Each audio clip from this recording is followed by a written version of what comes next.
एगो बात। सुनावा का कह चाहतड़ू? ई लॉकडाउन जवन लगल है ना, हाँ हाँ ई हमार तोहार तो बातें छोड़ा, लेकिन अच्छे अच्छे का करेजा हिला के रख दिले बा। हमारे एगो बात सुनी। सुनावा, सुने के तैयारे ने बानी। सुनी। सुनावा। लॉकडाउन में हिलिग करे जा रजऊ, चला करल जाई कमावा नरेगा रजऊ।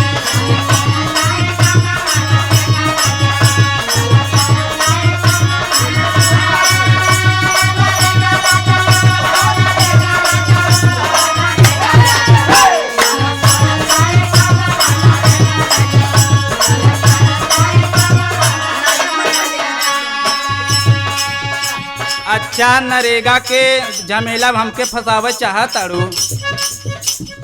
और हमसे नरेगा उरेगा होई ना? अरे काहे ना होई?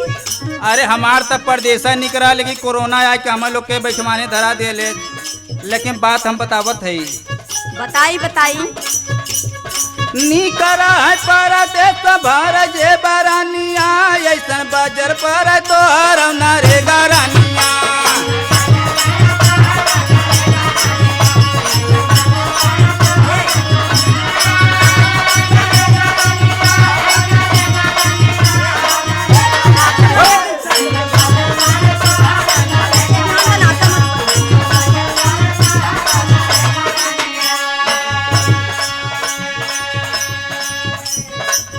सुनिए, हर बिचन से घर में कुछ खाए लायक बचल नहीं खे। लॉकडाउन में पूरा दुकान दौरी बंद बा, तो बचबे का करी खाए के और का मिलबे करी। यही से तो कहतानी चली नरेगा में। सुनिए एगो बात। सुनावा। अरे नून तेल गुड़ सैया नाही बाखा जानवा।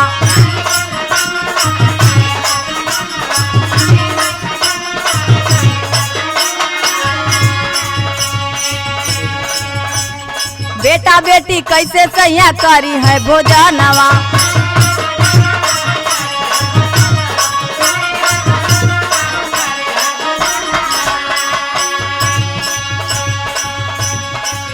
खाए बिना परिवार सब मरेगा रजऊ, चला करल जाई कमावा नरेगा रजऊ।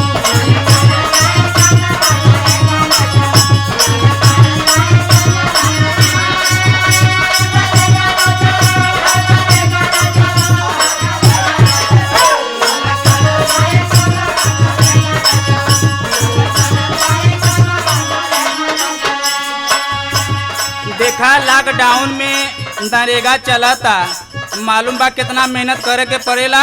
मालूम है। 70 फीट माटी उठावे के पड़ेला, तो दांते से पसीना चुए लगेला। हाँ। अब हाँ कैले तो है ना हो तो का जनबू। लेकिन बात सुना। सुनाई। झुआ फरसा के धानी कारा ना जमेला।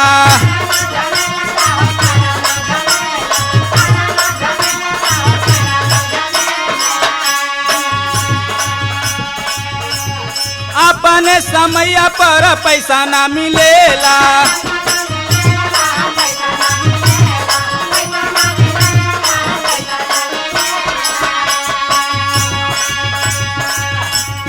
काम करे जाइब लोग वहाँ से गरनिया, ऐसन बजर पर तोहर नरेगा रानिया।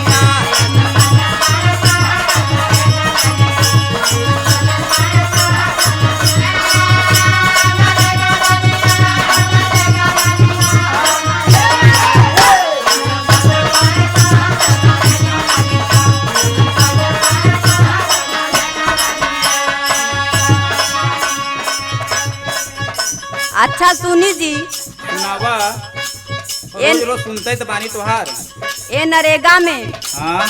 अगर लाज शर्म कई करबा तो कैसे काम करबा? सुना।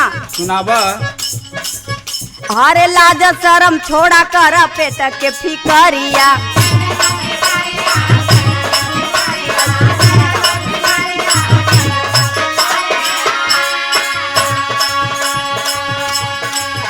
आउ जकरा घरे जइबा सैया कई है भिखारी।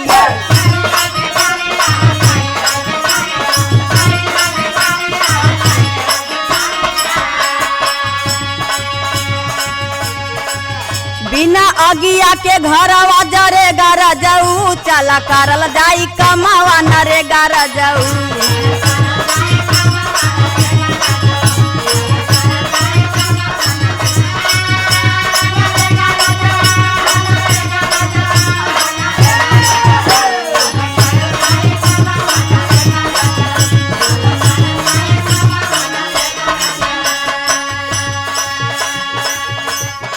अच्छा ई तो बतिया हम जानबे करीला कि ना करबा तो कैसे पेट पर्दा चले, ये न कहत बानी। आ ओती करबा तो खाए भी ना मरबा।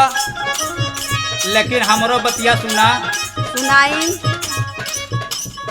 राज बेदर्दी संगे जैबे परदेसवा,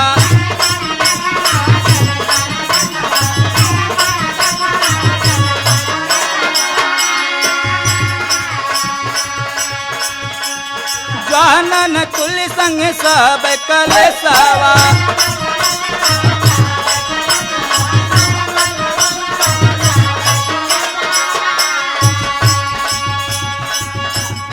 मनोहर दीवाना बरस बड़े करनिया ऐसन बजर पर तोहर